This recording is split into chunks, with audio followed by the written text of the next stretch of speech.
Hi, it's now time to start talking about Chapter 25, which is economic growth, which was arguably one of the most important parts of the book because we're trying to understand why do economies grow? What is it about economies that some grow, some don't?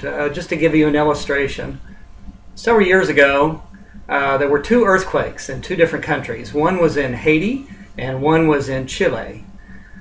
As many of you well know, the earthquake that happened in Haiti was devastating on property and lives. 200,000 people at least lost their lives. Many of the people died because basically the buildings collapsed on them, because Haiti is a very poor country and they don't have strict building codes nor money to build fine buildings that would withstand earthquake effects. So a lot of people died in Haiti when they had the earthquake. Oh, a few months later, Chile, a South American country, also had an earthquake. And the earthquake in Chile was actually a stronger earthquake than the one in Haiti. And yet in Chile, I believe less than 100 people died. Huge difference in the economic effects on the two countries. What's the difference between the two scenarios? Well, Haiti was a very, very poor country. Can't afford to build very strong buildings. Earthquake comes along, knocks buildings down, lots of people die. Chile is one of the more developed countries in South America. They've had strong economic growth over the last few years. They have money to build strong buildings. So when the earthquake hit in Chile, the buildings, some certainly did, but not very many fell down, and so people didn't die. Huge difference in the effects of the earthquake in two different countries. It was a stark contrast to the difference in the economic growth between the two countries. So economic growth matters. It determines how rich or how poor citizens can become. Economic growth allows us to withstand the harshness of scarcity. We still have to deal with scarcity, but with economic growth we have more resources and we have better ways to deal with it. One of the figures I want to point out to you on page 509 of your textbook, figure 25.1, economic growth is not something we should take for granted. In other words, for most of recorded history, going back 6,000 BC, there's been historically very little economic growth. Economies would grow only to the extent populations grew. But economic growth per capita basically stayed flat for somewhere around 6,000 or 8,000 years.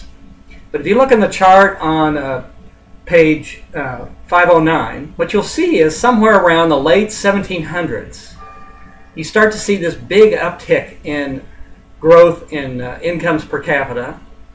What happened there? Well, one of the remarkable things that happened was the invention of the steam engine, which introduced the Industrial Revolution, which allowed resources to be used in a far more productive way. It generated vast amounts of wealth and generated an equivalent middle class. People could spend money, economies grew.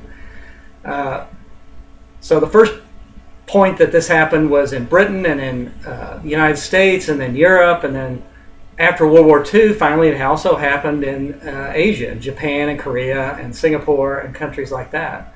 And many, many other countries. Chile, I mentioned recently, is experiencing a lot of economic growth. And many of you are probably well familiar with what's going on in India and China, all the economic growth that is actually fairly recent there. So economic growth is a really modern phenomenon.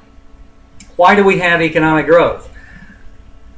The key is the rules of the game, if you will. And one of the major rules of the game, economists who spend a lot of time studying growth understand that you have to have good economic rules in place. And one of the key economic rules is this enforcement of private property rights. Not only do you own property, but it's clear who owns it and who can manage it and who can do things with it.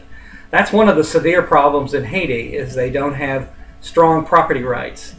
So because they don't have strong property rights, they don't have very good economic growth. It's unclear who owns the property. Businesses have no interest in investing to make it grow because they're not sure they're going to be able to keep the profits. So everything falls apart. Another thing that's a key to economic growth is having markets and prices determine output decisions. Free trade, having patents and copyrights, again, that's a matter of property, who owns what.